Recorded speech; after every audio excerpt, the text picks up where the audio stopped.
Hello and welcome back to my channel. My name is Eli and today I am taking you on the tour of Lake Titicaca in Peru. This is the largest lake in South America and it is the highest navigable lake in the entire world. It sits on the edge of Peru and Bolivia.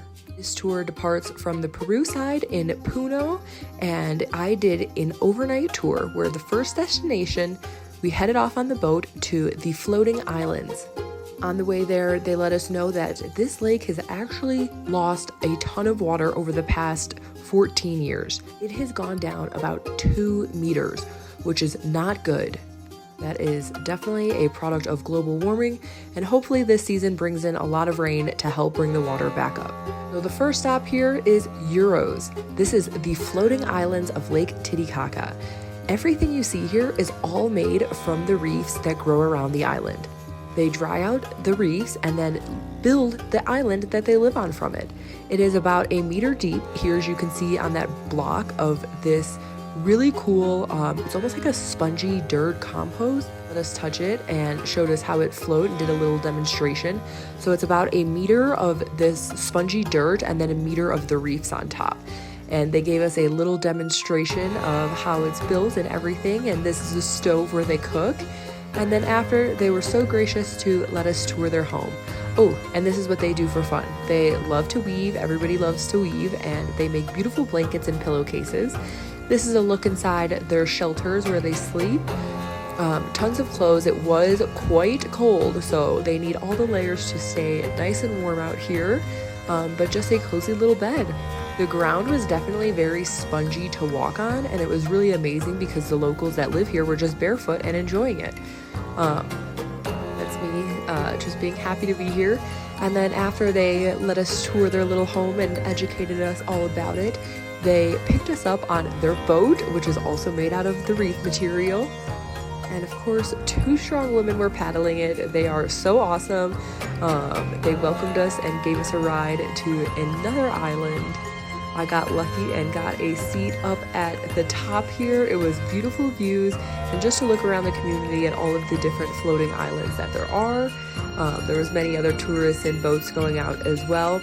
And as soon as they send you off, they sang a song. It was really cool. They did like a little goodbye and thank you for visiting. And then we pulled up and arrived to the next floating island where they had actually a little coffee shop for us. And some more souvenirs you could purchase. This was just another little alpaca llama they built. I did end up getting a hot cocoa because like I said, it was freezing here. I was so cold, so I needed something to warm me up. I had on about 2 sweaters, an underlayer, and this big raincoat, and I was still so cold. Here, since the ground was so spongy, they did have like little ladders almost to walk on. So then we hopped up back on the boat. This is me riding on the top because we had the option to. So of course I had to get on top and see everything. It was raining a little bit, but luckily I had my raincoat. And this was 2 hours to get to the next island. I had the absolute best time. I made some friends who hung out with me up here. There were some sheep that we passed and some animals, little piggies. And it was just beautiful views everywhere you looked. The entire lake is just surrounded by mountains and absolutely gorgeous scenery. The next destination is Amantani Island, and this island has about 4,500 people that live in the village. There's different groups of villages and communities among the island. With this tour, you get to stay the night, and so you are assigned with a family to take you in and spend the day with them, which is super awesome. This is just me enjoying a nap while it rains on me. It was very relaxing and therapeutic. So this is the backside of the island, and all of those lines are all of their garden beds. So they just, with manpower, sculpted all of these flat garden beds along the edge of the mountain. It was really beautiful. And this is one of the villages here, not the one I stayed in, but just the first one that the boat rode past. And over here you can see they built the cutest little church. It was super adorable. It's just, look at the location, absolutely stunning. So this is Miriam. She was my family for the night, and so we followed her off the boat. She was there to greet us, and then we hiked up to her house, and it was quite the hike. Lake's elevation is over 3,000 feet, so The air is just thin, and when you are hiking, it is no joke up here, but it was absolutely beautiful and worth all the views, and it felt like I was in a storybook. It was like a land of fairy tale living. All the adobe houses, the stone rock fences, the beautiful green lush gardens. Everywhere you looked, it was just absolutely beautiful. And all of the people are so kind. Obviously, they like to welcome in and show people how they live their lives and welcome tourists. And so when we arrived, this is the view from my place. And this was the room I shared with 2 other people. It was just really nice. It was quite cold, and they literally had so many blankets on the bed, which was so nice of them. There was probably about like 10 blankets on each bed. And then we had some lunch to start. Miriam's mother was cooking in there for us and made the most delicious quinoa soup I have ever eaten, followed by rice with some queso, potatoes, and veggies. We had some of the local tea afterwards. It almost had a similar to mint flavor. This was just the outside of the house. They were doing construction as well. Then later that evening, we took a walk up to this mountainside. It was raining really hard, so I did not feel like going all the way to the top of the mountain in the rain. As I said, I was freezing. I was living on the beach before arriving here, so the temperature was quite shocking to me.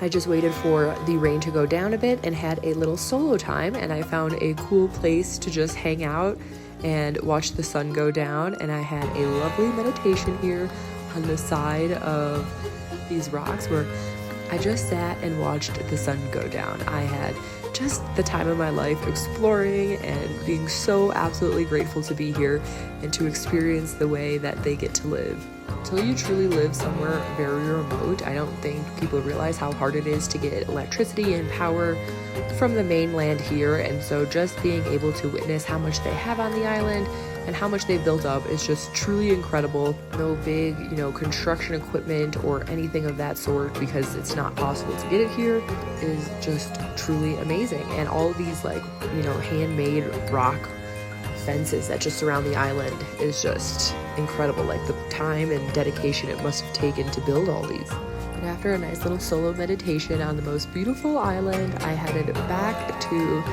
the house I was staying in for a little dinner that they had prepared for us. This was the driveway up to the house. It was really awesome. So the mother lived there, and then Miriam lived there, and her children also lived there. We obviously did not speak the same language, but just communicated using Google Translate and talking back and forth to each other through the app, which was really cool to just hear her story and share where I'm from. And then this is Mama cooking us our lovely dinner. The only time meat is eaten on the island is in a big celebration. Other than that, every other day is vegetarian. It was a delicious potato soup, and then we also had another rice and potato dish I forgot to film. After dinner, there was a big fiesta of dancing, but I was so tired from taking the bus ride the night before, I did just pass and go to sleep. And the next morning, we woke up to so much rain, but had lovely, nice, warm tea and a breakfast. They made crepes. It was really delicious. And the walk back, when I tell you it was raining a lot, we were jumping over these little rivers to get back down to the boat. But everything was just so green from all the rain. It was absolutely beautiful. It was such a cool experience to be able to stay the night here. I feel like I had never seen this tour promoted on social media before arriving to Peru, but I am so glad I found it, and I would highly recommend going out of your way and coming to Puno for this experience.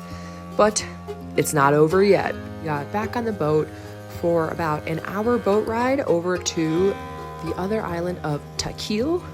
They warned us that it was going to be quite an uphill hike before it got to the flat, beautiful part, and they were not joking. With the high altitude and going straight up, it was super hard to catch your breath, but the amazing views all around made it so worth it. By the time I got to the top, I was exhausted and feeling a little bit under the weather just from all the rain coming from the beach.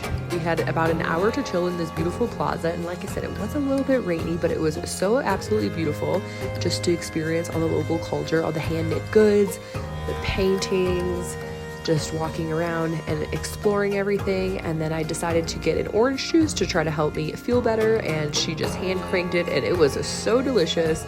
I was very grateful. This is the island we are on, just a clay mold version of it that they built, which was really cool.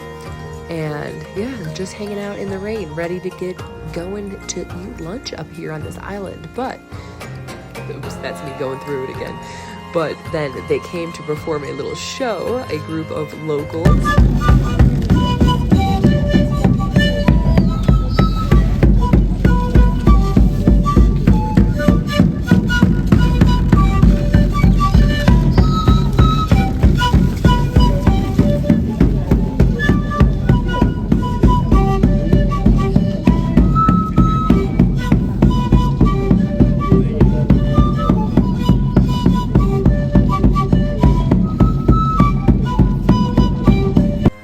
Their performance, they said, well, if you want to eat lunch, you got to get up and dance with us. So we got in this big circle and just kind of walked around and did a little dance together. That was really cute.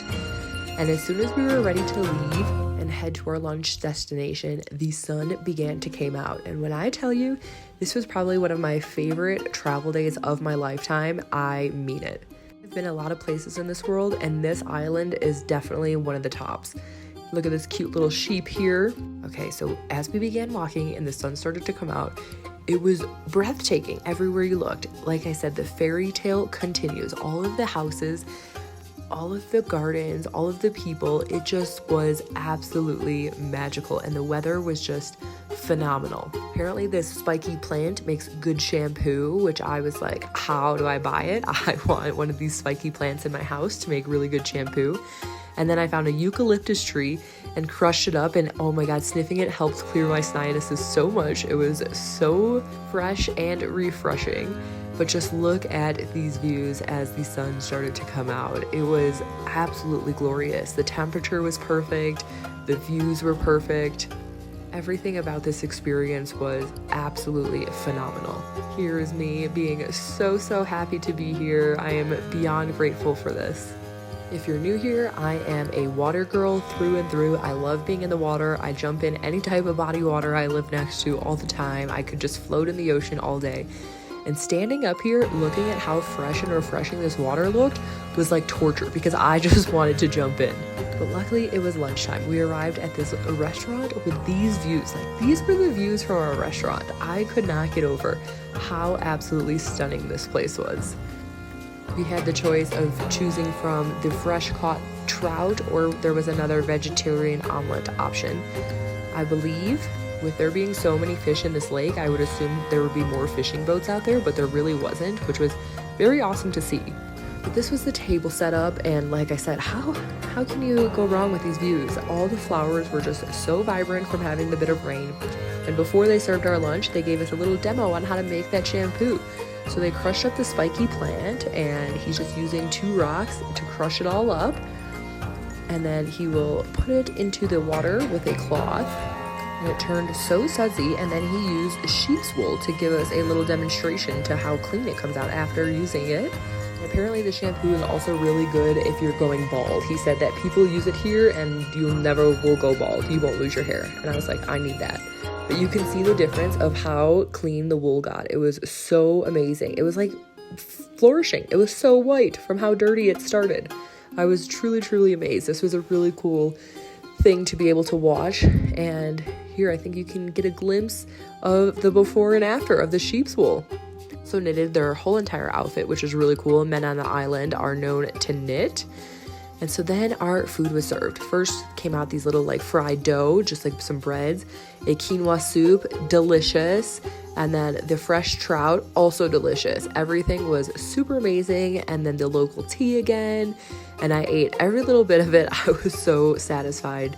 And then we got to walk a beautiful path back down to the boat after a beautiful, lovely day.